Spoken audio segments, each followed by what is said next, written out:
Video sweeping social media. Is that really Elvis Presley?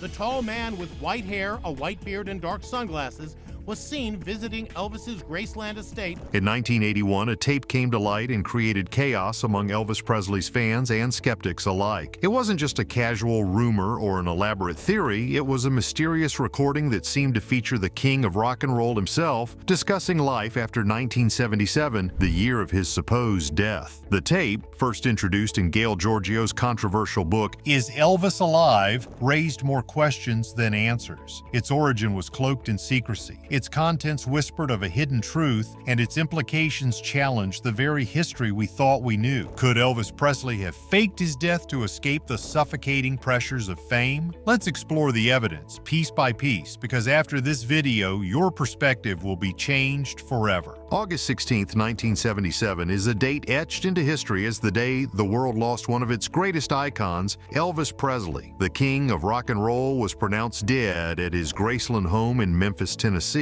at the age of 42. The official cause of death was listed as a heart attack with contributing factors tied to his long-term prescription drug use. The news devastated millions of fans across the globe. It led to an outpouring of grief unlike anything seen before in popular culture. However, even as the tributes poured in and the music world mourned, questions began to surface. For one, the timeline of events seemed unusually rushed. The death certificate was signed quickly, and Elvis's funeral took place within 2 days, with a closed casket that prevented fans from seeing his body. This choice, while attributed to maintaining respect and privacy, sparked speculation. Why the sudden secrecy? Moreover, eyewitness accounts from those present at Graceland added to the confusion. Some claimed that Elvis had been in relatively good spirits in the days leading up to his death, while others noted inconsistencies in the medical details surrounding his passing. There were even murmurs that the body in the casket didn't look like Elvis, fueling early conspiracy theories. Compounding the mystery was the state of Elvis's declining health in the years before his death. Known for his dynamic stage presence, Elvis had become almost unrecognizable, struggling with obesity and addiction. Many believed this physical transformation was emblematic of a man under immense pressure from fame, and also raised the possibility that his death could have been a means of escape rather than a tragic end. Could these inconsistencies suggest something more? The incidents of that fateful day were just only the beginning of a larger puzzle. The shock of Elvis Presley's death hadn't fully settled when the first rumors of his survival began to surface. Reports trickled in from across the United States and beyond, each claiming to have seen the king alive. Witnesses described spotting him at airports, diners, and even obscure locations. Grainy photographs began circulating, often showing a man bearing a striking resemblance to Elvis. While skeptics dismissed these as mistaken identities, the persistence and consistency of these claims kept the mystery alive. The theories gained traction when Gail Giorgio's book Is Elvis Alive? Was published in 1981. The book introduced a groundbreaking piece of evidence, a tape that allegedly featured Elvis Presley's voice. On this tape, the speaker talked about living in seclusion after 1977. It mentioned specific details like changes in appearance and efforts to remain unnoticed. Fans and skeptics alike were captivated by the tape's authenticity. What made this tape particularly compelling was its content. The voice not only resembled Elvis in tone and accent, but also included personal details that only the king himself or someone very close to him could know. For instance, the speaker mentioned traveling extensively and taking deliberate steps to avoid public recognition. These claims, paired with the voice's uncanny similarity to Elvis's, added legitimacy to the theory that the king might have staged his death. Adding to the intrigue was the secrecy surrounding the tape's origin. The person who shared it remained anonymous, and somewhere it raised questions about their motives and credibility. Despite this, the tape became a pivotal piece of evidence that reignited speculation about Elvis's survival. The release of Giorgio's book wasn't just a development in the Elvis mystery, it was a turning point. It marked the beginning of a public obsession with the hidden truth and also confirmed Elvis's death as one of the most debated events in entertainment history. As the debates about the mystery tape got heated, experts were asked to decide if it was real. It was very hard to figure out if the voice on the tape really belonged to Elvis Presley. Well-known forensic audio experts stepped in with advanced instruments and a deep understanding of how to distinguish voices. Their job was to listen to the tape very carefully, focused on things like pitch, tone, cadence, and specific speech patterns that would make Elvis's voice easy to spot. Comparing voices is a complicated field of study. Some vocal traits are as unique as fingerprints, even though impersonations can be effective. First, experts compared the sound on the tape to real recordings of Elvis performing. They looked at the sound waves of both samples using spectrographic analysis. It was shocking to find that the voice on the tape matched almost perfectly with Elvis's official records. His signature Southern drawl could be heard in the pitch and tone, and the stops, inflections, and pronunciations were all in line with how the king of rock and roll talked. Not only that, to rule out tampering or fabrication, experts also looked at the tape's age, background noise, and the sound of the recording. These things proved that the recording was made after 1977, when Elvis was thought to have died. As more information was gathered, it became less likely that the voice was a complicated fake. This added to the evidence that the voice really did belong to Elvis. These results had huge effects on everything. The tape, if it was real, made more questions than it answered. Why would Elvis lie about dying? Where did he hide? Most importantly, who was helping him keep this secret? The results gave more weight to the idea that Elvis planned his own disappearance, which sparked global interest and made even doubters change their minds. Even though there was strong proof, critics still stayed. Some people said that a skilled imposter could look just like Elvis and fool technology. Some people had doubts about the research methods, saying that small changes might have been missed. In any case, the experts' decision was a big step forward in the ongoing puzzle. It got people interested again, and the tape became one of the most argued over pieces of evidence in the Elvis case. Not only did the forensic results back the idea that Elvis might still be alive, they also turned the tape from a strange artifact into a key piece of information. Based on their decision, the tape became one of the strongest supports for the idea that Elvis Presley's death in 1977 might not have been the end of his story. Maria Columbus was the head of the oldest Elvis fan club and a well-known figure among Elvis fans. She was very important to the story of the mysterious tape. Her involvement added more mystery to a story that was already very interesting. Steve Chans sent Maria the tape in 1981. Chans wrote a book called Elvis, Where Are You? That looks into the chance that Elvis is still alive. Maria's first-hand report of seeing the tape became an important part of the debate. Maria was shocked when she heard the recording for the first time. She knew right away that the voice on the tape was the one she had been listening to for years as a diehard fan. She said that the experience was both exciting and scary. There were some strange things going on when the recording was made, but the voice seemed to be Elvis's. The tape seemed to only have Elvis's voice on it, so it seemed like a one-sided discussion. This made me wonder right away. Maria said that the other person in the conversation was missing. What was the person talking to Elvis, and why was their voice taken out? It seemed like the editing was done on purpose, like the other person's name was being hidden. There was a lot of talk. Could this lost person have been a close friend who helped Elvis supposedly get away? Or was it someone close to him who knew too much about his plans? Maria pointed out small details in the tape that suggested Elvis might have been talking about life after 1977. People who believed in the survival theory related to staying out of the public eye and getting used to a new way of life. Not only did the tape sound like Elvis, it also had details that were too familiar and precise to be made up. Maria's involvement with the tape made it seem more real. Her support was taken seriously because she was a well-known Elvis fan. Both supporters and doubters cared about her opinion, which made her testimony an important part of the discussion. The story stayed alive because she admitted that the tape was real and that it had some disturbing information on it. Maria's story also brought up moral questions about where the tape came from and what it was meant to do. If it was really Elvis talking, why was the recording made public? Was it a real attempt to tell the truth, or was it part of a bigger plan to trick people or make money off of their loyalty? These questions made the puzzle more interesting and kept the story front and center. Because of what she said, Maria Columbus became an important part of the idea that Elvis lived. Because of her experience with the tape and her knowledge of the missing parts, the recording became one of the most important pieces of evidence in the ongoing search for the truth. With the experts' analysis, her story made for an interesting story that made even the most skeptical people wonder. Did Elvis Presley really die in 1977? The strange tape that came to light years after Elvis Presley was thought to have died became the focus of investigations, both because it had a voice that sounded a lot like Elvis's and because it showed shocking facts. It was said on the tape that things happened long after August 16, 1977, which was the official date of Elvis's death. There were reports of a trip to Europe in 1979 and a long stay on an island that wasn't named. These new facts directly went against the story that Elvis had died, making a schedule that many people couldn't fit with the official records. Fans and investigators investigators meticulously analyzed these claims. The mention of a European trip raised eyebrows, as Elvis had often spoken of his desire to travel abroad, something he never did publicly during his lifetime. Public records showed no evidence of such a journey, but that didn't deter believers. They argued that Elvis, if alive, would have taken extreme precautions to ensure his anonymity, possibly traveling under a pseudonym or with altered identification. Said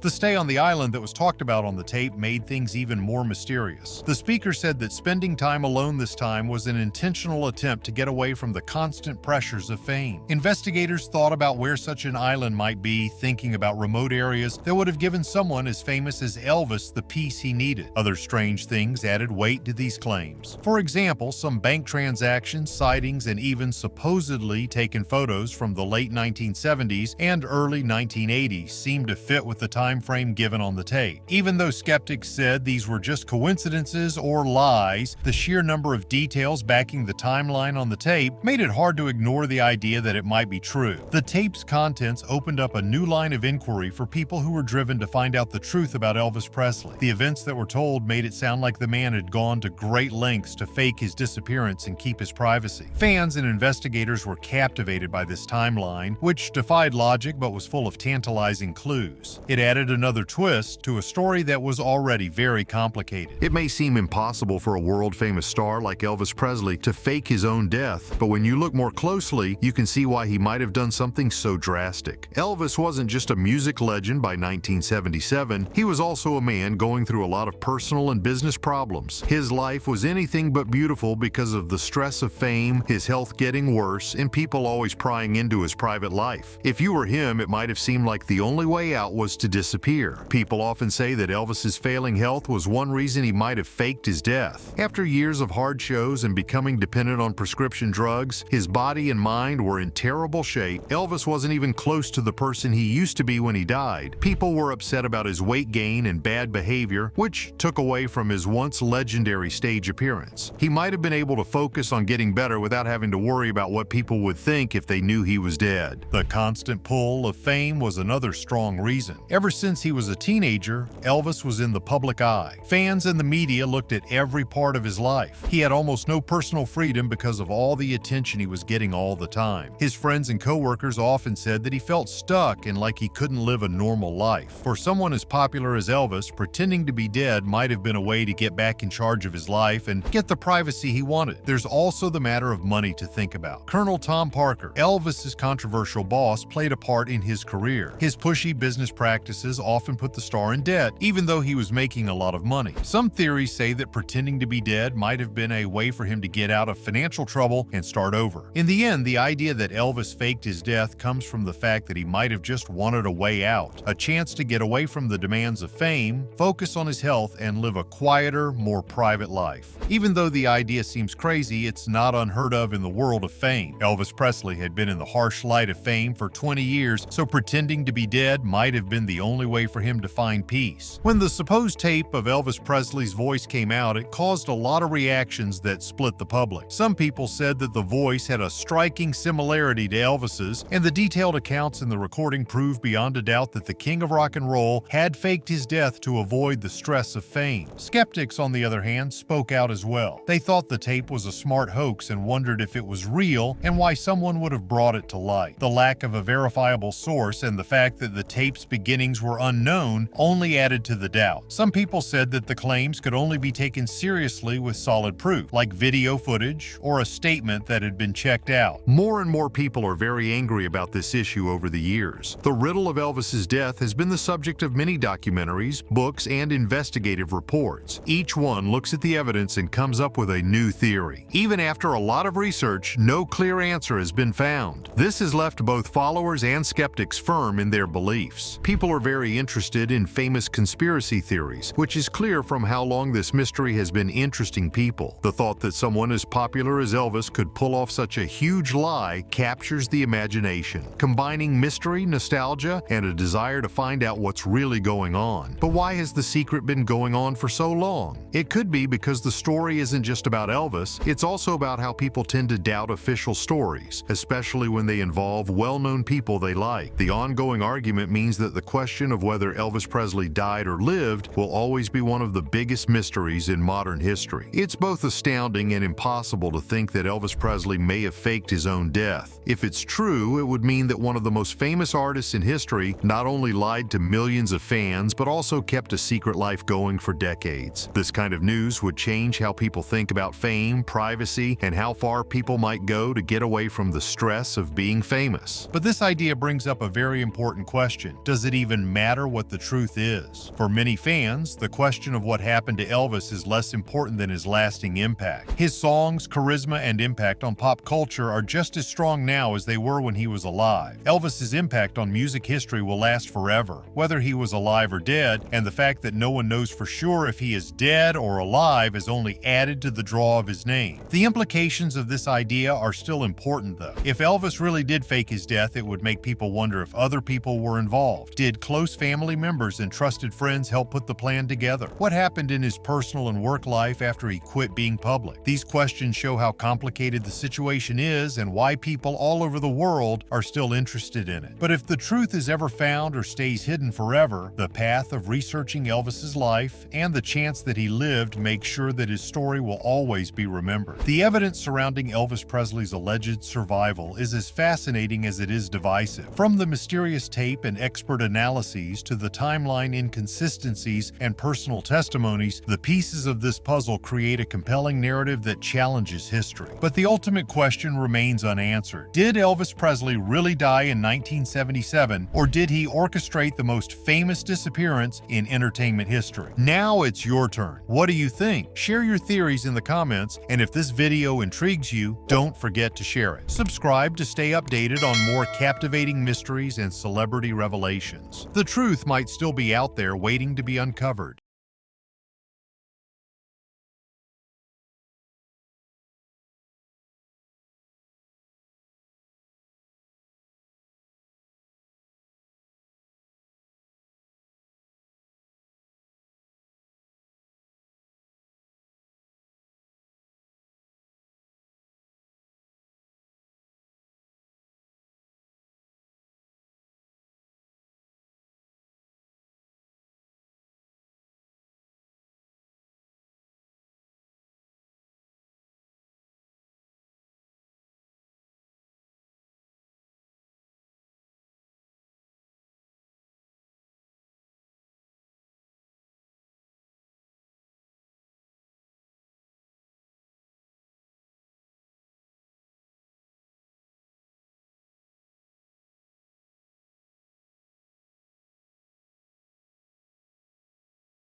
shocking and emotional, and you know, it totally blew me away. Did you know that Riley Keough has found herself in the midst of shocking legal battles over Graceland and personal struggles that would challenge anyone? From unexpected disputes to deep family secrets, there's more unfolding behind the scenes than most people realize. We'll take a closer look at the hidden world of the Presley family, shedding light on the intense legal battles Riley is facing and the secrets that have emerged. Stay tuned until the end. You won't believe the twists that await.